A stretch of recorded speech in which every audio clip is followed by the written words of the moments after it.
Mineral based industries. Industries that use minerals and metals as raw materials are called mineral based industries. कहने का मतलब है उन उद्योगों में जिसमें खनिज को या मेटल को लेकर के रॉ मटेरियल के रूप में इस्तेमाल किया जाता है, कच्चे माल के रूप में, उसको हम लोग मिनरल बेस्ड इंडस्ट्रीज कहते हैं. Can you name some industries that would fall in this category? क्या तुम ऐसे इंडस्ट्रीज का नाम बता सकते हो जो इस कैटेगरी में आते हैं? तो पहला है आयरन एंड स्टील इंडस्ट्री. कौन सा industry? Iron and steel. The iron and steel industry is the basic industry since all the other industries. इसी को हम लोगों ने पढ़ा था कि बेसिक कहते हैं क्योंकि बाकी सारे इंडस्ट्रीज भी इसी पे डिपेंड करते हैं. Heavy, medium and light depend on it for their machinery. ये क्वेश्चन हो सकता है बेटा, why the iron and steel industry is known as the basic industry? So this will be the answer, that other industries depend on the iron and steel industry. It may be heavy, medium and light.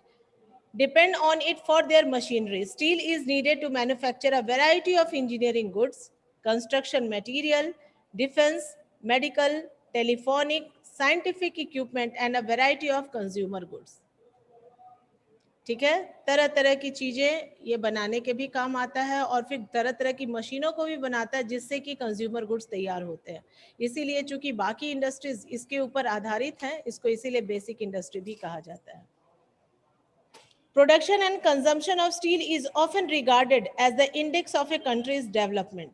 Iron and steel is a heavy industry because all the raw material as well as finished goods are heavy and bulky, entailing heavy transportation cost. Iron ore, cooking coal and limestone are required in the ratio of approximately 4:2:1. क्या कितना चाहिए? तो iron और कितना चाहिए इसमें iron and steel बनाने के लिए? 4, और कुकिंग कोल ठीक 4 का आधा 2, और फिर लाइम स्टोन को 2 का आधा 1. तो ये उसका रेशियो है. इसकी मदद से हम आयरन एंड स्टील इंडस्ट्री को तैयार करते हैं और स्टील बनाते हैं आयरन से. Some qualities of manganese are also required to harden the steel. कुछ मैंगनीज की भी जरूरत पड़ती है स्टील को कड़ा बनाने के लिए, मजबूत बनाने के लिए. Where should the steel plant be ideally located? Question करो, इसको अंडरलाइन करो, ये क्वेश्चन इंपॉर्टेंट है. Remember that the finished products also need an efficient transport network for their distribution to the market and consumers. यदि हम यहाँ पर देख रहे हैं कि रॉ मटेरियल हमारे लिए आवश्यक है, तो उसका ढुलाई भी बहुत ज़्यादा, उसको जब ट्रांसपोर्टेशन चार्ज हम देखेंगे वो भी काफ़ी ज़्यादा लगेगा क्योंकि ये बहुत ही हैवी और बल्कि है. तो एक जगह से दूसरे जगह तक यदि हम रॉ मटेरियल लाएंगे, फिर उसको प्रोड्यूस करेंगे, फिर उसको मार्केट में सेल करेंगे, तो हमें यही अपना टारगेट रखना होगा कि जहाँ पे रॉ मटेरियल भी आसानी से अवेलेबल हो जाए, पावर भी सप्लाई अच्छे से मिले, वाटर अवेलेबिलिटी रहे, फिर जो वर्कर्स हैं वो भी अच्छे से मिल जाए हमें वर्क के लिए, और मार्केट से भी दूरी जो है वो कम हो ताकि हमारी लागत अधिक रहे, तब मुनाफा होगा. तो ज़्यादातर आयरन एंड स्टील इंडस्ट्रीज वहीं लोकेट किए जाते हैं जहाँ पर ये सारी चीज़ें अवेलेबल होती हैं. In 2010-11, with 72.2 million tons of steel production, India ranked 4th. India का कितना रैंक था? 4th. Among the world crude steel producers, it is largest producer of sponge iron. Sponge iron का मतलब ढलवा लोहा, एक लोहे जैसे जिसको तुम लोग कहते हो कि मिट्टी ही कड़ाही, मट्टी ही, लोहे जैसे ही लगता है, उसमें भी जंग लग जाता है, लेकिन उसको हम ऊपर से मैम बुक में तो 3rd रैंक दिया है. मेरे बुक में तो 4th है, 3rd दिया है तो अच्छी बात है, वो ईयर अलग होगा. जो हम लोगों, मेरे बुक में जो दिया गया है 2010-11, मेरे बुक में 9th दिया है. 9 दिया है ना, तो उसमें प्रोपोर्शन अलग भी हो सकता है. तो जो बच्चा 10 कह रहा है 3rd, मेरे बुक में 3rd दिया है. 3rd दिया, तो ईयर कौन सा दिया है बेटा? ईयर के साथ जो भी लिखोगे वो सही है, ईयर लेकिन लिखना पड़ेगा. 2016. तो 16 का है, 2016 माने अभी लेटेस्ट है, तब तो 2016 लेटेस्ट है, अपग्रेडेड है, एकदम अच्छी बात है. वो लेटेस्ट बुक है तुम्हारे पास 2016 वाली, जिसमें एक रैंक ये आगे हो गया है. पहले 4th पर था, अब 16 में क्या हो गया है? 3rd पे आ गया, अच्छी बात है. It is the largest producer of sponge iron. अब और ऊपर आ गया होगा. नहीं, इतना जल्दी नहीं ऊपर आया होगा, पहले पढ़ लो जो टॉपिक है मैम वो, उसके बाद एक ऊपर। टॉपिक बता दीजिए मैम, इंडस्ट्रियल डेवलपमेंट क्या होता है? इस बुक में दिया है औद्योगिक विकास, जहाँ उद्योगों का विकास किया जाता है। जैसे हम लोग बोल रहे हैं ना कि मतलब कि यदि हम, और फैक्ट्री लगाई जाती है। हाँ, फैक्ट्रीज लगाई जाएगी, यानी मैन्युफैक्चरिंग सेक्टर्स को ज़्यादा डेवलप किया जाएगा, ताकि गुड्स जो है वो मैन्युफैक्चर करके बेचे जाए, तैयार करके बेचे जाए, उसको कच्चे माल के रूप में ना बेचा जाए। कच्चा माल यदि हम लोग बेचेंगे तो वो सस्ता पड़ेगा, हमें फ़ायदा कम होगा, और यदि वो मैन्युफैक्चर करके और प्रोड्यूस्ड गुड्स रहेंगे, फाइनल गुड्स में रहेंगे या कंज्यूमर गुड्स में कन्वर्ट करके बेचे जाएंगे तो उसमें मुनाफा होगा। तो इसके लिए जगह जगह पर इंडस्ट्रीज लगाई जा रही हैं। अब सरकार देखो, इंडस्ट्रीज लगाने के लिए सरकार के पास भी पैसा होना चाहिए, उतना पूंजी होगा तभी तो सरकार लगाएगी। तो सरकार देख रही कि भाई मेरे पास उतनी पूंजी नहीं, तो मेक इन इंडिया पॉलिसी अपना रही कि भाई विदेशों से ही आओ, इन्वेस्ट करो यहाँ, हम तुम्हें वो फैसिलिटीज देंगे जिसे तुम्हें जरूरत है, और इंडस्ट्रीज लगाओ। कम से कम इंडस्ट्रीज लगाएंगे, उनका टेक्निक होगा, उनका पैसा होगा, जगह हमारा रहेगा, मजदूर हमारे होंगे, तो कम से कम लोगों को एम्प्लॉयमेंट तो मिलेगा, एम्प्लॉयमेंट जनरेशन हो जाएगा, फिर वो एरिया धीरे धीरे डेवलप हो जाएगा। हम लोग कहते हैं ना कि industrialization and urbanization go hand in hand. तो इंडस्ट्रीज लग जाएंगी तो वो एरिया खुद ब खुद डेवलप हो जाएगा, लोगों को रोजगार मिल जाएगा, तो उनके रहने के लिविंग स्टैंडर्ड, उनका सारा रहन सहन अच्छा हो जाएगा, लोगों का एजुकेशन भी अच्छा होगा, लोग देख करके भी बहुत कुछ सीखेंगे। तो इस वजह से जिन सरकारों के पास इतनी क्षमता नहीं रहती, चाहे जिस देश के पास, सरकार के पास क्या, सरकार के पास तो वही पैसा जाएगा जो हमारे टैक्स से कलेक्ट होते हैं। अब वो सरकार अपनी पॉलिसी के अकॉर्डिंग टू उसको कहाँ इन्वेस्ट करती है। तो हम लोगों के, हम इंडस्ट्रीज बहुत कम ही रहे हैं, शुरू से ही इंडस्ट्रीज पर जो लागत लगाया गया है वो हमारी जितनी बड़ी आबादी है उसके अनुपात में काफी कम है। पॉपुलेशन भी तो हमारे यहाँ इतना ज्यादा है, तो उस अनुपात में कम है। तो अब उतना पैसा चाहिए, रॉ मटेरियल चाहिए। तुम लोग जानते हो कि इंडस्ट्रीज को बेस करने के लिए मेन 3 चीजें जरूरी हैं: लेबर, लैंड, लेबर, कैपिटल, और एंटरप्रेन्योर भी होना चाहिए, उसको लगाने वाला उद्यमी भी होना चाहिए। तो अब लैंड तो हमारे यहाँ है, लेबर भी मिल जाएंगे, लेकिन कैपिटल चाहिए, पैसा चाहिए, पूंजी। तो पूंजी यदि कोई एंटरप्रेन्योर बन के आता है, कोई उद्यमी आता है कि भाई हम पैसा दे रहे हैं आपको, लगाइए, तब तो फिर लगाने में थोड़ी सुविधा होगी। लेकिन यदि पैसा भी हमारे पास से ही लगाना पड़ेगा तो अब गिने चुने ही इंडस्ट्रीज लग पाएंगे, क्योंकि उनको लगाने में काफी लागत लगता है। और यदि पूंजी रहेगी तभी तो हम लेबर्स को भी पेमेंट करेंगे, और उसके साथ साथ टेक्निक्स भी चाहिए, एकदम अपडेटेड टेक्निक्स भी चाहिए, क्योंकि दुनिया में जैसे ग्लोबलाइजेशन को हम लोग देख रहे हैं, सारे दुनिया के तमाम देश बहुत ही ज़्यादा डेवलप हो गए और बहुत तेज़ी से वो भाग रहे हैं, तो उनमें हम पिछड़ जाएंगे। तो हमें उनके साथ कॉम्पिटिट करते हुए चलना, जब कॉम्पिटिट करेंगे तो हमारे पास टेक्नोलॉजी भी वैसी चाहिए, तो वैसे टेक्नोलॉजी के लिए हमें थोड़ा सा दूसरे कंट्री से मदद लेना पड़ता है। फॉर एग्जांपल जैसे तुम देखोगे TISCO, Tata iron and steel company, तो ये प्राइवेट कंपनी है लेकिन बहुत अच्छा मुनाफा कमाई, बहुत अच्छी कंपनी के रूप में। आज भी टीसीएस जो है उसको हम लोग सब जानते हैं। टीसीएस का मतलब जो कंप्यूटर में है तुम्हारा, सॉफ्टवेयर का है, टीसीएस, टाटा कंसल्टेंसी सर्विस। मतलब टाटा का भी बहुत कुछ अवेलेबल हो गया, तुम लोग देखते हो टाटा ब्रांड की बहुत सारी चीजें अवेलेबल हो गई हैं। पहले उसकी केवल स्टील कंपनी थी, अभी उसी के पास टेल्को भी हो गया है, टाटा लोकोमोटिव, उसी के पास ट्यूब कंपनी भी हो गया। मतलब कि एक इंडस्ट्री से उसको इतना अच्छा प्रॉफिट हुआ कि वो बहुत सारी टाटा इंडस्ट्रीज बना सॉल्ट ली। भी होता है। हाँ, तो उसी तरीके से जैसे अब राउरकेला स्टील प्लांट है, तो राउरकेला स्टील प्लांट तो लगाया गया, लेकिन हमारे पास उतनी अच्छी टेक्निक भी नहीं थी, पैसा भी नहीं था, तो हमने जर्मनी की मदद से राउरकेला स्टील प्लांट लगाया। वैसे ही दुर्गापुर स्टील प्लांट है, वो भी लगाया गया है, वो गवर्नमेंट ही है, लेकिन उसको हमने ब्रिटेन की मदद से लगाया। वैसे ही बोकारो स्टील प्लांट है, तो इसको हमने रशिया की मदद से लगाया था। तो तमाम जो स्टील प्लांट्स हैं, ये सबको हम लोग, यदि सरकार लगा रही है तो सरकार के पास उतना पूंजी भी चाहिए, उतना टेक्निक भी चाहिए, तो ये सब चीज़ों को उसको कहीं ना कहीं किसी ना किसी कंट्री से मिल करके लेना पड़ता है। तो पहले क्या होता था कि जो डेवलप कंट्रीज थे तो वो सब अच्छा अच्छा टेक्निक रखते थे, अपना सपोर्ट देते थे, तो बहुत सारे जो डेवलपिंग कंट्रीज थे उनके सपोर्ट से ये सारी इंडस्ट्रीज को सेटअप करते थे।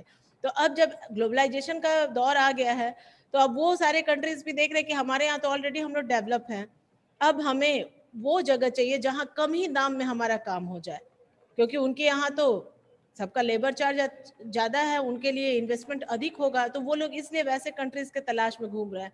अब जहाँ देखते हैं कि हाँ रॉ मटेरियल भी अवेलेबल है और यहाँ पर हमारे पास लेबर भी बहुत सस्ते में मिल जाएगा, ट्रांसपोर्टेशन की व्यवस्था भी ठीक ठाक है, पावर भी ठीक रहेगी, तो वो गवर्नमेंट से देखते हैं क्या क्या गवर्नमेंट का एग्रीमेंट है, उसके अकॉर्डिंग टू अपना इंडस्ट्री सेटअप करने के लिए तैयार होते हैं। जो एरियाज ऐसे होते हैं जहाँ पे ये सारी सुविधाएं बहुत ही अच्छी रहती है, तो सरकार भी उनको इन्वेस्ट करने के लिए बहुत अच्छा उस एरिया को डेवलप करती है, ताकि वो इन्वेस्टर्स आए और हमारे कंट्री में इन्वेस्ट करें। तुम लोग इसको ग्लोबलाइजेशन वाले लेसन में पढ़ोगे इकोनॉमिक्स में, उस एरिया को कहा जाता है SEZ, स्पेशल इकोनॉमिक जोन्स। वो स्पेशल इकोनॉमिक जोन्स में इतनी सारी सुविधाएं दे दी जाती है कि वो फॉरेन इन्वेस्टर्स को अट्रैक्ट करते हैं, और वो लोग आकर के अपना पैसा वहाँ इन्वेस्ट करते हैं, पूंजी लगाते, इंडस्ट्रीज बनाते हैं। तो उसमें से भी सरकार के साथ एग्रीमेंट होता है कि पूरा फायदा वो अपने देश में नहीं ले जा सकते हैं, उसका कुछ ही अंश वो अपने देश में ले जाएंगे। तो यानी कि वो जो भी पैसा है अब उसको यहीं पे खर्च करना है कैसे भी करके, तो अब वो उसी पैसे की मदद से एक और इंडस्ट्री सेटअप कर लेते हैं। तो फिर एक और इंडस्ट्री यदि सेटअप कर लेते हैं, यदि उनको लोकेशन मिल जाता है, तो फिर हमारे यहाँ के लोग उसमें एम्प्लॉयड हो जाएंगे। तो इस तरह के बहुत सारे कंडीशंस हैं, बहुत सारे सिचुएशंस हैं जिसको कि गवर्नमेंट भी देखती है, रीड करती है। फिर वो जो भी गवर्नमेंट आती है, तुम लोग जैसा पढ़े हो, ये तो पॉलिटिकल एग्जीक्यूटिव है, 5 साल के लिए इसका कार्यकाल है, फिर पता नहीं ये रहेगी या चली जाएगी। लेकिन जो परमानेंट एग्जीक्यूटिव हैं, जो हमारे सिविल सर्वेंट्स हैं, वो सब तो बहुत अच्छे से पढ़े लिखे और उस सब्जेक्ट के ऊपर एकदम पूरा वेल रिसर्च करके बैठे हुए हैं। तो वो चूंकि परमानेंट एग्जीक्यूटिव है, वो फटाफट बदलते नहीं है, तो उनको पूरी चीजों की जानकारी रहती है, डीपली वो जानते हैं। और मेनली क्या करना है, सरकार को वही सजेस्ट करते हैं, जिनको हम लोग सचिव कहते हैं, सेक्रेटरीज कहते हैं। और इन सब की बैठक सेक्रेटेरिएट में होती है, जैसा कि तुम लोगों ने पॉलिटिकल साइंस में पढ़ा है क्लास 9th में ही। तो ये सब सलाह से सब तय करते हैं कि भाई, लेकिन ये है कि अंतिम निर्णय जो है वो सरकार को लेना होता है, जिसकी भी गवर्नमेंट चलती है, यानी वो किस मद पर कितना इन्वेस्ट करना चाहती है। जैसा वो लोग अपना इलेक्शन मैनिफेस्टो में वायदा करते हैं, जो उनका अपना आइडियोलॉजी होता है कि भाई हमको सेकेंडरी सेक्टर पर ज़्यादा ध्यान देना है, कि प्राइमरी पर देना है, एग्रीकल्चर पर देना है, कि एजुकेशन पर देना, वो उसके अकॉर्डिंग टू वहाँ इन्वेस्टमेंट भी करते हैं। तो ये हमें ध्यान रखना है कि जब इंडस्ट्रीज पर अच्छा इन्वेस्टमेंट होगा तो ज़्यादा लोग भी एम्प्लॉयड होंगे, और उससे कंट्री का जीडीपी ऑटोमेटिकली बढ़ जाएगा, क्योंकि जो सेकेंडरी सेक्टर है वो प्राइमरी को भी बूस्ट करेगा, एग्रो बेस्ड इंडस्ट्री से उसमें भी मुनाफा होगा, और फिर टर्सरी को भी बूस्ट करेगा, क्योंकि जब सामान बनेंगे तो उसको बनाने के लिए रॉ मटेरियल्स भी लाना है फैक्ट्रीज इंडस्ट्री तक, फिर बने हुए चीज़ों को मार्केट तक भी ले जाना है, फिर उसको मेंटेन करने के लिए उसको बैंकिंग चाहिए, इंश्योरेंस चाहिए, फिर उसको स्टोर करने के लिए स्टोरेज हाउस वगैरह चाहिए, स्टोर हाउस या कोल्ड स्टोरेज, जो भी कहो डिफरेंट टाइप की चीजें चाहिए, तो उसमें भी लोग एम्प्लॉयड होंगे, और इस तरीके से लोगों का एम्प्लॉयमेंट जनरेशन भी होगा और कंट्री का व्यवस्था जो है वो सुधर जाएगा। तो अब सरकार यदि इंडस्ट्री सेटअप करती है तो भाई कहाँ से इतना पैसे लाए, लोकेशन तो ढूंढती है। तुम लोग पढ़े हो सर्वेइंग, मैपिंग, रिसोर्स वाले में पढ़े हो ना तुम लोग फर्स्ट लेसन में ही, कि जहाँ भी रिसोर्स होता है उसको जांचती है, परखती है, लोग जाते हैं, सर्वे करते, जियोलॉजिस्ट डिपार्टमेंट वाले देखते हैं कि हाँ भाई यहाँ पे तो ये रिसोर्स जो है अवेलेबल है, लेकिन हाँ उसको फिर अब टैली करवाती है कि कितना इसमें खर्चा लग जाएगा, कितना परसेंट इसमें और है, यदि हम लोग यहाँ पे माइन सेटअप कर लेंगे तो इसमें से हम कितना सारा एक्सट्रैक्ट कर सकेंगे, और उसमें से जो एक्सट्रैक्शन कॉस्ट होगा वो कितना पड़ेगा, और यदि एक्सट्रैक्शन कॉस्ट हमारा ज़्यादा पड़ रहा है, इनकम कम हो रही है, तो हम एक्सट्रैक्ट नहीं करेंगे, छोड़ देंगे। लेकिन यदि हमारा एक्सट्रैक्शन कॉस्ट कम पड़ रहा है और इनकम ज़्यादा हो रहा है, तो वो वहाँ पे माइन सेटअप करना चाहती है, फिर उसको गवर्नमेंटल प्लान से मैच करवाया जाता है कि सरकार के प्लान के तहत क्या है, कितना पैसा वो इन्वेस्ट करने के लिए रखी है। यदि उस साल नहीं हो पाता तो फिर उसको नेक्स्ट बजट के लिए रख देते हैं। तो ये सब सरकार की व्यवस्थाएं हैं, गवर्नमेंट क्या चाहती है, कैसे डेवलप कराना चाहती है, और किस तरीके से इंडस्ट्रीज पर वो इन्वेस्ट कर रही है।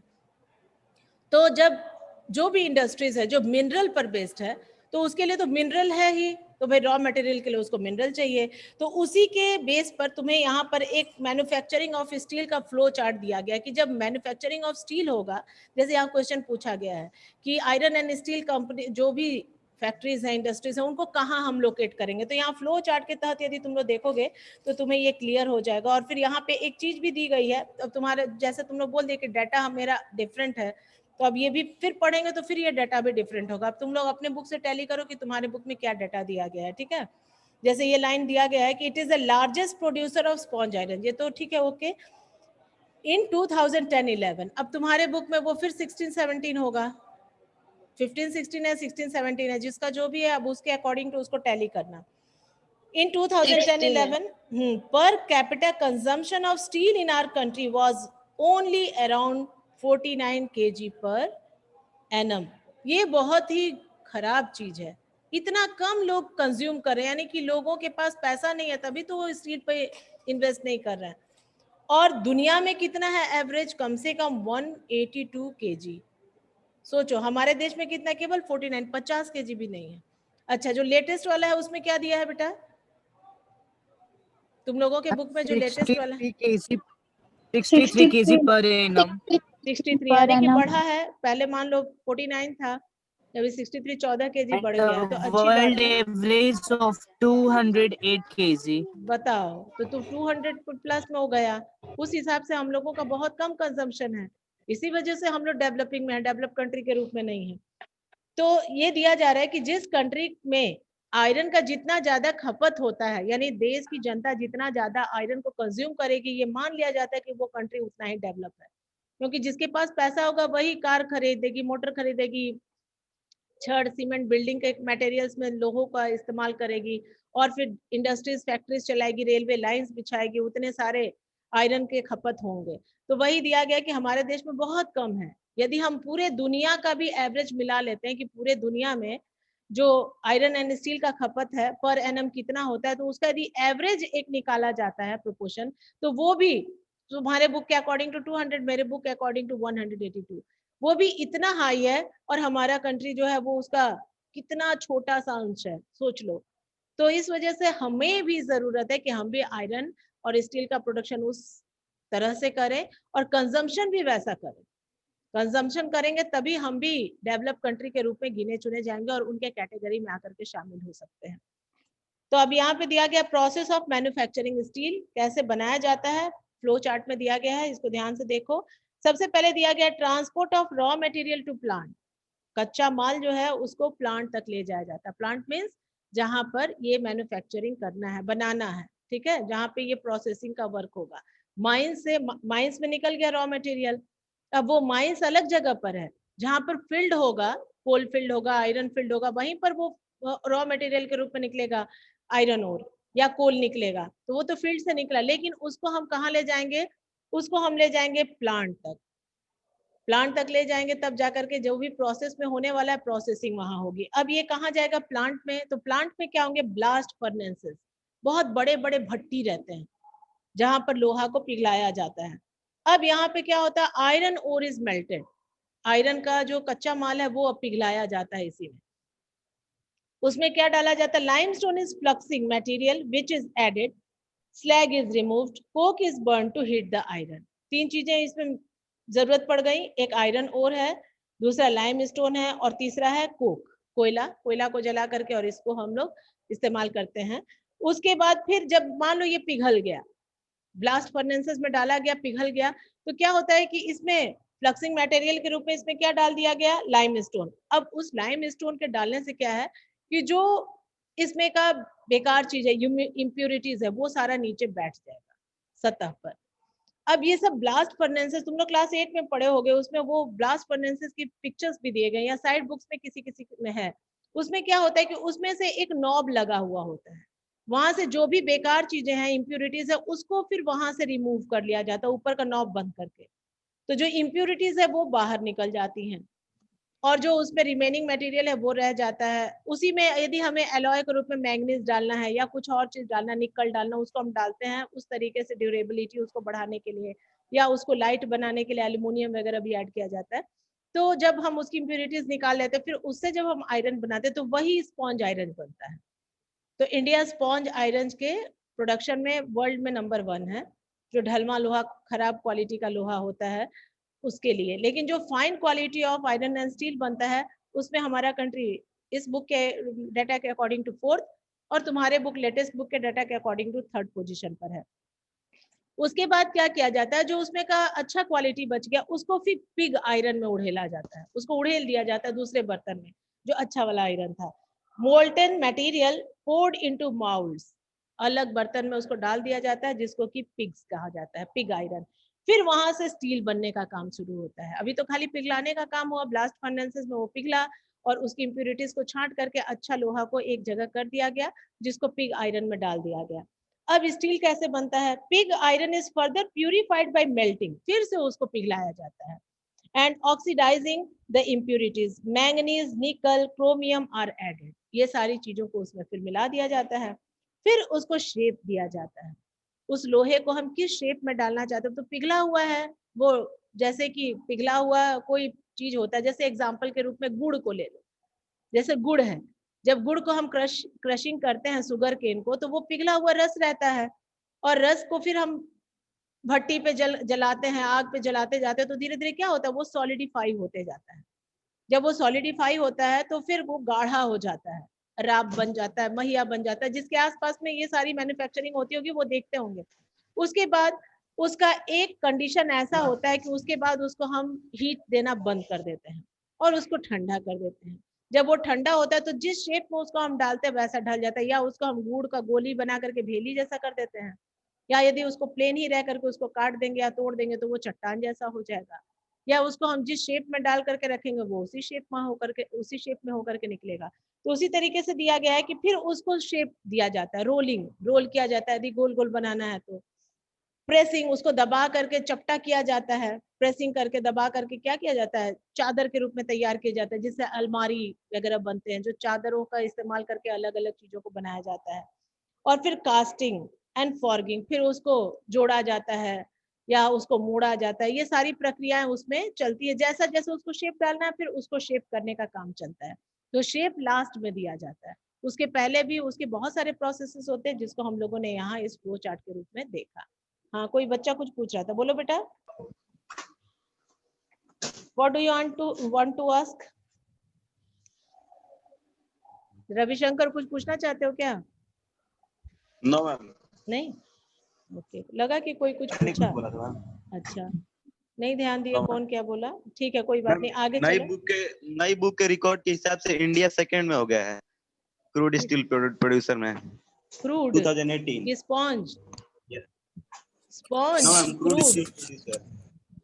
क्रूड स्टील प्रोड्यूसर में। अच्छा, चलो अब यहाँ पे देखो पेज नंबर 73 में, ये बहुत इंपॉर्टेंट टॉपिक है, इसको याद कर लेना। What do you mean by mini steel plants? एक मिनी स्टील प्लांट है यानी कि छोटे वाले, और एक इंटीग्रेटेड स्टील प्लांट है यानी कि बड़े वाले। बड़े स्तर पर भी एक प्लांट है, एक छोटे स्तर पर भी प्लांट है, स्मॉल स्केल और लार्ज स्केल। अब ये देखो कि ये है क्या, मिनी स्टील प्लांट क्या है। तो mini steel plants are smaller, have electric furnaces, यहाँ पर बिजली के फर्नेसेस रहते हैं। जैसे वहां हम लोगों ने देखा कि कोल को यूज किया जाता है पिघलाने के लिए, यहाँ किस चीज का इस्तेमाल किया जा रहा है, इलेक्ट्रिक को पावर के रूप में इस्तेमाल किया जा रहा है। Use steel scrap and sponge iron, जो कतरन जैसे है, मान लोहा काटा छाटा गया, दूसरे शेप में डाला गया, उसके इर्द गिर्द का जो भी बचा हुआ पार्ट है जो स्क्रैप आयरन है उसको ये यूज कर लेते हैं, और स्पॉन्ज आयरन को, जो ढलवा लोहा है उसको भी यूज कर ले, जो लो क्वालिटी ऑफ आयरन है। दे हैव री रोलर्स, फिर उसको री रोल करके, उनके पास री रोलर्स रहते हैं जिसको फिर से पुनः शेप दे करके वो तैयार करते हैं। That use steel ingots as well, they produce mild and alloy steel of given specifications. ये थोड़ा सा माइल्ड माने थोड़ा सा बहुत अच्छे वैरायटी का नहीं, थोड़ा सा कम ही वैरायटी का बनाते हैं, एलॉय टाइप का मिला जुला हुआ। जैसे स्टील के ही बर्तन में तुम लोग देखते हो, किसी किसी स्टील के बर्तन में क्या होता है, जंग लग जाता है, रस लग जाता है, और कोई कोई स्टील का बर्तन कितना भी पुराना हो जाता है उसमें रस नहीं रहता, वो रस्ट प्रूफ हो जाता है। यानी कि इसमें जो है दूसरे क्वालिटी में क्या है, उसमें जो स्टील बना है उसमें जरूर कुछ एलॉय मिलाया गया है, या उसको बहुत ही अच्छा से प्यूरिफाई नहीं किया गया है, उसको बहुत अच्छे से तैयार नहीं किया गया, जिसके वजह से वो माइल्ड स्टील है, बहुत फाइन वैरायटी का नहीं। वो सारे बर्तन जल्दी फट जाते हैं, खराब हो जाते हैं, उसमें जंग लग जाता है, माइल्ड स्टील है तो वो सस्ते मिलते हैं। तो वही चीज यहाँ पे दिया गया है कि माइल्ड स्टील जो है वो मिनी स्टील प्लांट में तैयार किया जाता है। और इंटीग्रेटेड स्टील प्लांट क्या है, तो यहाँ पे इसको भी देख लो, दोनों को डिफ्रेंशिएट बिटवीन भी पढ़ लेना। मैम हाँ बेटा बोलो। मैम स्टील इंगोट क्या है? इनगॉट जिसके अंदर वो लोग डालते हैं स्टील, बोले ना ब्लास्ट फर्नेसेस हैं, तो उसी तरीके से वो सब भी माउल्ड रखे हुए रहते हैं जिसके अंतर्गत वो लोग डालते हैं, जिसमें वो मेल्ट हो जाता है, मेल्ट होकर के फिर उसको दूसरा शेप में दिया जाता है। इनगॉट्स होता है जिसके अंतर्गत वो उसको ग्रहण कर लेता है, जिसमें वो पिघल करके फिर उसको नए शेप में ढाला जाता है। अब इंटीग्रेटेड स्टील प्लांट क्या है, तो ये बहुत ही बड़े हैं, वास्ट लेवल के हैं, और इसमें कई तरह के काम होते हैं। तो वही चीज यहाँ पे भी है An integrated steel plant is large, handles everything in one complex form, putting together raw material to steel making, rolling and shaping. क्या क्या इसमें होता है? रॉ मटेरियल भी होता है स्टील मेकिंग करने वाला, और रोलिंग भी होता है और शेपिंग भी होता है, और सारी चीज़ों को हैंडल कर लेता है एक ही जगह पर. Everything in one complex. एक ही कॉम्प्लेक्स में सारी चीज़ें होती हैं और वहाँ सभी चीज़ों को यूज़ करके बहुत अच्छे से तैयार कर लिया जाता है. Most of the public sector undertakings market their steel through Steel Authority of India Limited, SAIL जिसको कहते हैं. ये क्या है? सरकार का उद्यम है जिसको हम लोग सेल कहते हैं, steel authority of India limited. ये सरकारी उद्यम है, पब्लिक सेक्टर में है और ये इंडस्ट्री पब्लिक है. इन द 1950s, तुम्हारे पास फिर यहाँ पर उसका डाटा अलग होगा. China and India produced almost the same quantity of steel. Today, China is the largest producer of steel. China is also the world's largest consumer of steel. In 2004, India was the largest exporter of steel, which accounted for 2.25% of the global steel trade. Chota Nagpur Plateau region has the maximum concentration of iron and steel industries. देखो underline कर लेना इसको. क्यों? Why? ये भी question पूछता है कि Chota Nagpur plateau region has the maximum concentration of iron and steel industry. Why? चाहे गिव द रीजन. तो यहाँ पे आंसर भी है, it is largely because of the relative advantages this region has for the development of this industry. What are the advantages? You have to underline here and mark all these lines which are important. These include low cost of iron ore, second, high grade raw materials in proximity, cheap labor, and vast growth potential in the home market.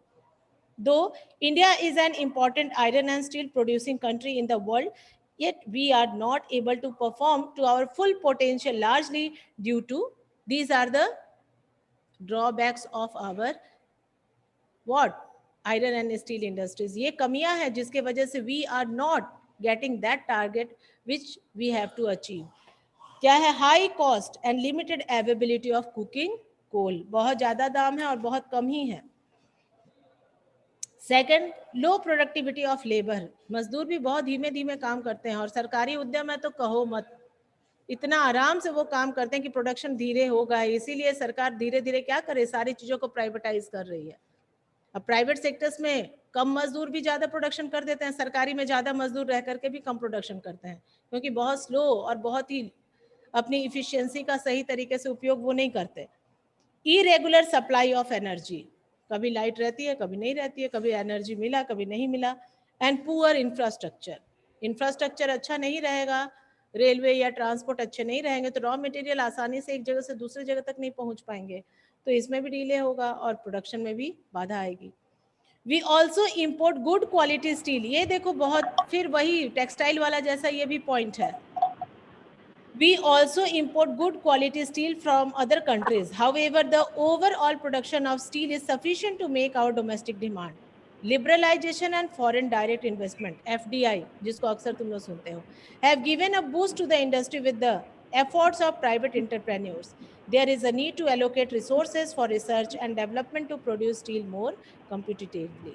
कहा जा रहा है कि liberalisation और foreign investment के होने से जैसे विदेशी कंपनियां आने लगी है या सरकार की पॉलिसी इतनी लिबरल हो गई है कि वो सबको निमंत्रण दे रही कि भाई आइए यदि आपको आना है तो इंडिया में,